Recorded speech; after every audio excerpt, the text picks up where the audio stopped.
एक कायर की जिंदगी जीने से बेहतर मरना होता है। 2 सितंबर 2010 35 साल का गोरखा सैनिक विष्णु श्रेष्ठा उस शाम किसी लड़ाई की उम्मीद नहीं किए था।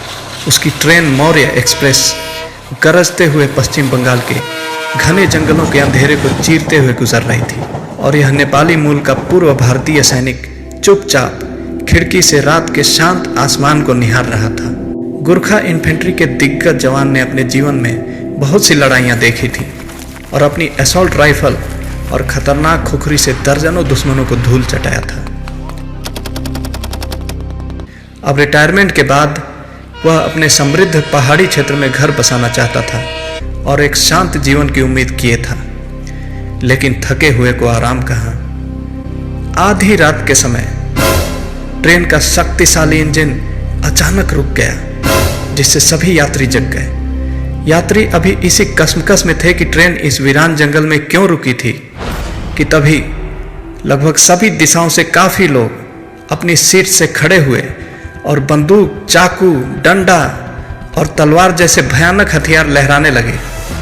वो चिल्लाते हुए सबको शांत बैठने के लिए कहने लगे।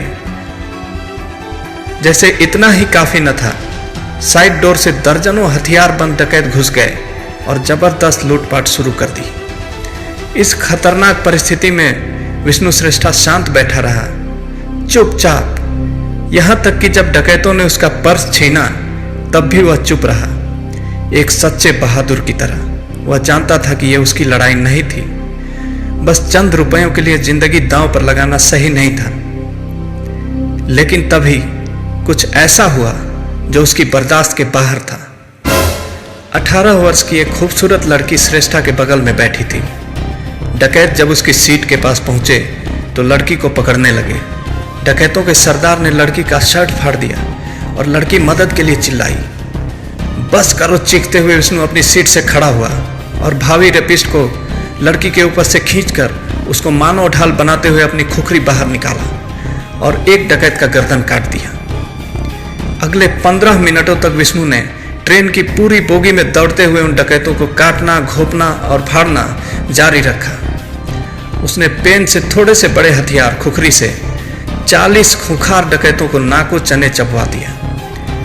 3 डकैत मारे गए, 8 घायल हुए और बाकी दुम दबाकर भाग गए। इस दौरान विष्णु को बाएं हाथ में तलवार से गंभीर चोट लगी। ट्रेन अगले स्टेशन पर पहुंचाई गई। वहां से विष्णु को अस्पताल पहुंचाया गया और अब वह पूरी तरह से स्वस्थ है। सभी मृत और घायल डकैतों को पुलिस लेकर गई। डकैतों के पास से 40 सोने के नेकलेस, 200 सेलफोन, 40 लैपटॉप और 6 लाख रुपए बरामद हुए। विष्णु श्रेष्ठा को टेम्परेरली अनरिटायर करके प्रमोशन दिया गया। भारत सरकार ने डकैतों के ऊपर रखा गया इनाम भी विष्णु को सौंपा। उसको जीवन भर हवाई टिकट और रेल टिकट पर छूट दिया गया। उसकी असीम साहस, बहादुरी और फर्ज के प्रति निष्ठा के लिए भारत सरकार ने उसको सेना मेडल से नवाजा।